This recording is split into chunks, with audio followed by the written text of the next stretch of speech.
बिस्मिल्लाहिर्रहमानिर्रहीम। दोस्तों, welcome back to Zen Football Talk. दोस्तों, एफसी बार्सिलोना ने अपना एक और ला लीगा मैच जीत लिया है। बहुत ही शानदार परफॉर्मेंस रही। 3-1 से ये मैच स्पेनियोल के खिलाफ जीता बार्सिलोना ने। अगर आप लोगों को नहीं पता तो एफसी बार्सिलोना को जो कैटलन हरीफ है वो है एस्पेनियोल। जिस तरह के हमारा मैड्रिड है, रियल मैड्रिड हरीफ है, बिल्कुल इसी तरह सेम स्पेनियोल भी हमारा हरीफ है। ठीक है, अगर आप लोगों को नहीं पता तो मैं आप लोगों को थोड़ी सी हिस्ट्री बता देता हूँ कि जिस तरह के आप लोगों को जो एस्पेनियोल क्लब है वो भी बार्सिलोना के अंदर ही पाया जाता है। ये दो बड़े क्लब हैं, बार्सिलोना और एस्पेनियोल। सेम इनकी कैटलन डर्बी होती है और हमारी उनके साथ एल क्लासिको होता है। पूरी दुनिया में जो एफसी बार्सिलोना फैंस हैं उन्हें नहीं पता, उन्हें लगता है कि सिर्फ हमारी जो एक डर्बी होती है वो रियल मैड्रिड के साथ ही होती है, लेकिन जो हमारी एस्पेनियोल के साथ डर्बी होती है वो सेम डर्बी होती है। जो बार्सिलोना में लोग रहते हैं ना, बेसिकली जो फैंस है बार्सिलोना क्लब के, जो बार्सिलोना सिटी में रहते हैं, उन्हें इसकी अहमियत का अंदाजा है और उन्हें पता है कि हमारी सेम डर्बी, जितना हमारा प्रेशर हम पे रियल मैड्रिड के खिलाफ होता है उतना ही प्रेशर हमारा एस्पेनियोल के खिलाफ भी होता है। और आप लोगों ने अगर देखा हो ना देखो कि जो बार्सिलोना फैंस थे वो चैंट कर रहे थे कि go to division two, go to division two, क्योंकि एस्पेनियोल अभी अभी आई है, पीछे डिवीजन टू में भी खेलती रही है।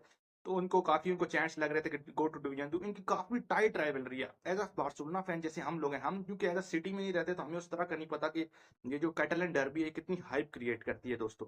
तो ये सेम डर्बी होती है जिस तरह की हमारी एल क्लास की होता है। ठीक है दोस्तों, काफी अच्छी परफॉर्मेंस रही। अगर गोल्स की बात करूं तो यार आज पहले आपको देख के मुझे ऐसे लग रहा था कि बार्सिलोना स्पेनियोल को 6-7 गोल आज दोबारा मारेगी, लेकिन सेकंड हाफ में बहुत ही जबरदस्त कमबैक किया स्पेनियोल ने और एक गोल स्कोर किया।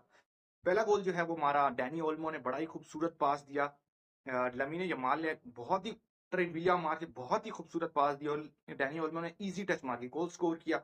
सेकंड गोल कसाडो ने एक ब्रिलियंट पास दे के भाई सर्जियो बॉस्केट्स की याद दिला दी उसने। तो पास दिया, रफीना ने इजी टच मार के गोल स्कोर किया। थर्ड गोल दोबारा जो है डैनी ओल्मो को इजी पास मिल गया था और उसने शूट मारी और इजी गोल स्कोर कर दिया, डिफेंडर से लग गई थी दोस्तों। इसके अलावा डैनी ओल्मो ने पहले कुछ मिनट्स में 2 इजी चांस मिस भी किए। उसके अलावा काफी हमने चांसेस मिस की भी किए, लेकिन हम फाइनली जो है 3-1 से ये मैच जीत गए। और एक आप लोगों को और चीज बताऊं, स्पेनियोल का जो एक गोल लगा है वो तो चलो ठीक है, स्पेनियोल के 2 ऑफसाइड गोल हुए। यार हम क्या खेल रहे हैं, हम ऑफसाइड ट्रैप, ऐसा खूबसूरत ऑफसाइड ट्रैप बना रहे हैं, टीम्स को समझ ही नहीं आ रही कि करना क्या है। लिटरली हमने बायर्न म्यूनिख के खिलाफ यही किया, रियल मैड्रिड के खिलाफ जो हमने किया एल क्लासिको में, एम्बाप्पे जो है 8 बार ऑफसाइड था दोस्तों, 8 बार। तो आप इससे अंदाजा लगा लो हमने क्या किया टीम के साथ। हम ऐसा ऑफसाइड ट्रैप बना रहे हैं कि टीम्स को अभी तक समझ ही नहीं आई कि इस ट्रैप को हमने किस तरह खत्म करना है। कुबारसी को, जब कुबारसी से पूछा गया ऑफसाइड ट्रैप के बारे में, तो कुबारसी पता क्या कहते हैं, कहते जब भी रेफरी जाता है ना चेक करने ऑफसाइड ट्रैप को, तो हमें पता होता है कि ये ऑफसाइड हो चुकी है। इतना भरोसा है भाई अपने ऊपर। ऐसी लाइन वो इनिगो मार्टिनेज और कुबार्सी ऐसी लाइन ड्रॉ कर रहे हैं, उधर से कुंडे कर रहा है, इधर से एक्टर फोन इस मैच में कर रहे थे, वैसे बेसिक कुंडे करते उधर से बाल्डे करते, सॉरी। ठीक है, तो काफी अच्छी सबने परफॉर्मेंस दी यार। कसाडो क्या खेलता है यार, क्या लवली प्लेयर है। उसने तो मुझे सर्जियो बॉस्केट्स की इस गेम में याद दिला दी भाई। पहले मैं कह रहा था यार फ्रेंकी डियोंग को खिलाओ, फ्रेंकी डियोंग को खिलाओ, लेकिन जब से मैंने कसाडो का गेम देखा है दोस्तों, तो मैं कहता हूँ भाई कसाडो ही ठीक है। पेड्री यार क्या खूबसूरत फुटबॉल खेलता है, उसके पाँव में जब बॉल आती है देख के मजा आता है यार, दिल करता है यार बंदा देखता ही रहे पेड्री को खेलते हुए। लेवेंडोस्की ने भी ये मैच एक एवरेज मैच खेला, बहुत अच्छा पीछे खेले हैं, लेकिन ये मैच दोस्तों एक एवरेज मैच खेला लेवेंडोस्की ने। उसके अलावा अगर आप लमीने यमाल की बात करें, आउटस्टैंडिंग, रफीना आउटस्टैंडिंग। उसके अलावा अगर आप डिफेंस की बात, हेक्टर फोर्ड ने बड़ा अच्छा खेला। सेकंड हाफ में आंसू फाती आए, मुझे उनका गेम अभी भी पसंद नहीं आया, पता नहीं क्या कर रहे थे। फ्रेंकी डियोंग आए, उन्होंने भी कुछ नहीं किया, तभी तो सेकंड हाफ में हमारा कोई गोल नहीं लगा दोस्तों। तो मजा नहीं आया सेकंड हाफ में। फर्स्ट हाफ में बहुत ही अमेजिंग परफॉर्मेंस रही एफसी बार्सिलोना की। 33 पॉइंट्स दोस्तों टेबल पे हो चुके हैं, नंबर 1 पे हैं। रियल मैड्रिड के 24 पॉइंट्स हैं। उनका मैच जो है वो ड्रॉ हो गया, ड्रॉ में मीन वो हो गया, पोस्टपोन्ड हो गया था वेलेंसिया के खिलाफ। उनके 10 मैचेस में 24 है, हमारे 11 मैचेस में 33 पॉइंट्स हैं। तो रियल मैड्रिड हमारे से भी कम से कम 9 पॉइंट्स पीछे है दोस्तों। ठीक है, तो काफी लंबा रूट है। मैं आप लोगों को ये कह सकता हूँ कि इजीली इजीली जो है बार्सिलोना है वो ला लीगा तो यहीं पे खत्म हो गई है।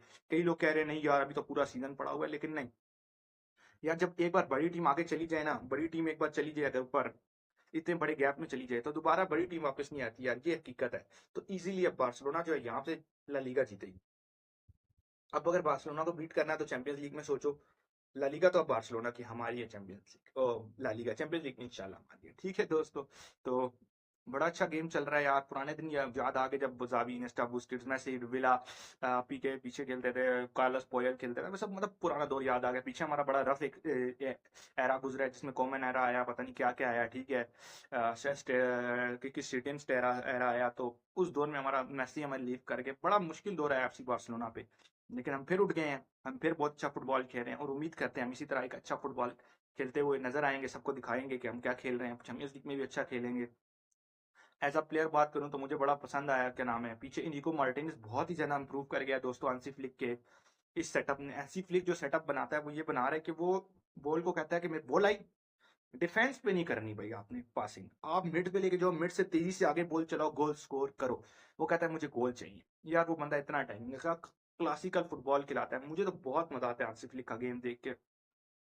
तो दोस्तों हांसी फ्लिक उम्मीद करता हूँ इसी तरह बार्सिलोना को अच्छे से अच्छा खिलाता रहे और बार्सिलोना ज्यादा से ज्यादा पॉइंट्स हासिल करे, ला लीगा तो इंशाल्लाह जीत जाएंगे और इन चैंपियंस लीग में बहुत अच्छा परफॉर्म करे। और मैं एक और चीज चाहता हूँ कि लेवेंडोस्की जो है वो नेक्स्ट ईयर का बैलन डोर जीते, क्योंकि लेवेंडोस्की पे एक पेंडिंग है बैलन डोर यार, 2020 को उसे बैलन डोर मिलना चाहिए था, जो पोस्टपोन्ड हो गया 2020 का, या मुझे भी सही तरह याद नहीं है दोस्तों, तो जो पोस्टपोन्ड हुआ था जिसको नहीं दिया गया था, तो लेवेंडोस्की को वो बैलन डोर लाजमी देना चाहिए, तो उसका मतलब पेंडिंग है, इसको मिलना चाहिए। तो दोस्तों अगर आप लोगों को वीडियो पसंद आई है तो वीडियो को लाइक करना, चैनल को सब्सक्राइब करना ना भूलें, ताकि ये चैनल ग्रो हो सके और हम आगे जाके लाइव वॉच अलोंग करें और चैनल ग्रो हो। दोस्तों अगली वीडियो तक के लिए अल्लाह हाफिज।